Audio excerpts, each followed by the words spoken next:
ఈ 4 మాటలు మీ నాన్నగారిని పొరపాటున కూడా అనకండి.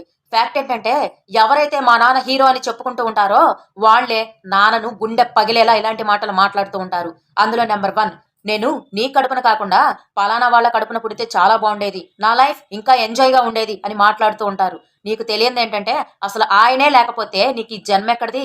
నంబర్ 2 అయినా మా కోసం నువ్వేం చేశావు? అందరిలా కన్నావు, తిండి పెడుతున్నావు అంతే కదా! అని మాట అస్సలనకండి. ఒక్కసారి ఆయన బట్టలు, ఆయన ఫోను, ఆయన చెప్పులు చూడండి. ఆయన మీకోసం ఏం త్యాగం చేస్తున్నారో తెలుస్తుంది. నంబర్ 3 నేనేం చేస్తా అన్నా నో అంటావు. నేను బాగుపడటం నీకు అస్సలిష్టం లేదు. నీకంటే ఆయన ఎక్కువ లైఫే చూసారు. అందుకే నీకు మంచేదో, చెడేదో ఆయనే చెప్తాడు. ఆయన తిన్న ఎదురు దెబ్బలు నువ్వు తినకూడదు అని చెప్పి ఆలోచిస్తూ ఉంటాడు. నంబర్ 4 ఏది అడిగినా డబ్బులేవంటావు. మా కోసం కాకపోతే ఎవరి కోసం సంపాదిస్తున్నావు? ఈ ప్రపంచంలో ఏ ఎక్స్‌పెక్టేషన్స్ పెట్టుకోకుండా, తనకంటూ తను ఏది దాచుకోకుండా, కుటుంబం కోసం బ్రతికే ఏకైక వ్యక్తి నాన్న మాత్రమే అని మర్చిపోకండి.